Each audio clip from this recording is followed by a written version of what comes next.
جب کمرے کے دروازے پر میں پہنچا نا تو ڈاکٹر نے مجھے روک لیا. جی آپ پاکستان سے آئے ہوئے ہیں اور آپ کے ملک میں تو ہائیجینک کنڈیشن اچھی نہیں ہے، تو آپ تو ان سے نہیں مل سکتے. میں نے کہا بھائی میری بھی چاہت تھی اور شیخ نے بھی یاد کیا تھا اس لیے میں آیا ہوں. ان کا نہیں، آپ کو ہم اس کمرے میں نہیں آنے دیتے. ہم لوگ ترکی گئے تو ہمیں کسی نے بتایا کہ یہاں پر ایک بڑے بزرگ گزرے ہیں علامہ زاہد الکوثری رحمۃ اللہ علیہ، جن کو امام اعظم ابو حنیفہ رحمۃ اللہ علیہ کا کہ دفاع کرنے کا اعزاز حاصل ہے. انہوں نے بڑی اعلیٰ کتابیں لکھی، عربوں نے بھی اس کی بڑی تعریف کی. تو ان کے ایک آخری شاگرد، ان کا نام ہے شیخ امین سراج رحمۃ اللہ علیہ، وہ ابھی زندہ ہیں اور ان کو حکومت نے نادر ہستیوں میں شامل کر کے ان کے لیے خود ڈاکٹروں کی ٹیم ان کے ساتھ لگائی ہوئی ہے. ان کی صحت کا خیال رکھیں تاکہ یہ تاریخی ہستی بیمار نہ ہو جائے. وہ ابھی زندہ ہے، مگر وہ 5 نمازیں اپنے گھر کی مسجد میں پڑھتے ہیں. صرف جمعہ کی نماز کے لیے وہ آتے ہیں، اور جمعہ کی نماز کے لیے بھی مسجد کے ساتھ ایک شیشے کا کمرہ بنایا گیا ہے، وہاں وہ نماز پڑھتے ہیں. لوگ ان سے نہیں مل سکتے، وہ لوگوں سے نہیں مل سکتے، کیونکہ ملنے سے وائرس پھیلتا ہے، بیکٹیریا پھیلتا ہے، بیماریاں پھیلتی ہیں. اور یہ شخصیت چونکہ قومی شخصیت ہے، اس لیے ان کی صحت کا خیال رکھنا ڈاکٹروں کی ذمہ داری ہے.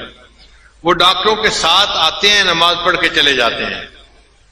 خیر ہم نے اللہ سے بڑی دعا مانگی، 2 دن نفل پڑھتے رہے صلاۃ الحاجت کے کہ یا اللہ ہمیں توفیق عطا فرما، ہم ان کی زیارت بھی کریں اور ان سے اجازت حدیث بھی لے لیں. مجھے ایک عالم نے بتایا وہ جلدی حدیث کی اجازت نہیں دیتے، وہ کہتے ہیں کہ 10-15 دن میرے ساتھ رہو اور درس میں بیٹھو پھر حدیث کی اجازت دوں گا. اب ہم پریشان کہ ہمارا تو سفر تھا 1-2 دن کے بعد، تو ہم 10-15 دن تو نہیں رہ سکتے. اگر انہوں نے یہ شرط لگا دی تو مشکل ہو جائے گی. بہرحال دعائیں مانگتے رہے اللہ کی شان کہ وہ جمعہ کے لیے مسجد میں تشریف لائے.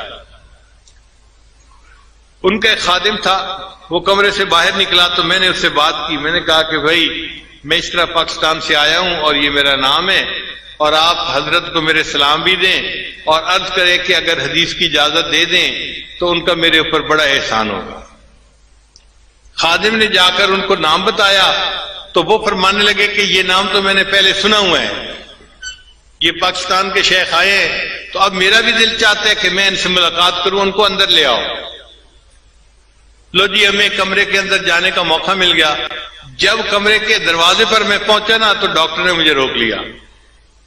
جی آپ پاکستان سے آئے ہوئے ہیں اور آپ کے ملک میں تو ہائیجینک کنڈیشن اچھی نہیں ہے، تو آپ تو ان سے نہیں مل سکتے. میں نے کہا بھائی میری بھی چاہت تھی اور شیخ نے بھی یاد کیا تھا اس لیے میں آیا ہوں. ان کا نہیں، آپ کو ہم اس کمرے میں نہیں آنے دیتے. پھر اس نے دوسرے ڈاکٹروں کو کہا جی یہ پاکستان سے آئے ہیں، ان کو اس کمرے میں داخل نہیں ہونے دے سکتے.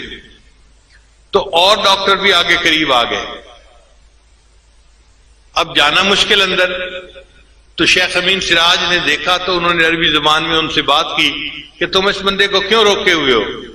ان کا جی آپ قومی ورثہ ہیں اور آپ کی جان کی حفاظت ہماری ذمہ داری ہے. آپ کوئی عام آدمی نہیں ہے اور یہ پاکستان پسماندہ ملک سے آئے ہیں اور ان کے ذریعے سے آپ کو بیماری لگ سکتی ہے. تو شیخ نے انہیں فرمایا بھئی اگر ان کے ذریعے سے مجھے بیماری لگ سکتی ہے نا تو میں کل کی بجائے آج مرنے کو تیار ہوں، مجھے ان سے ملاقات کرنے دو.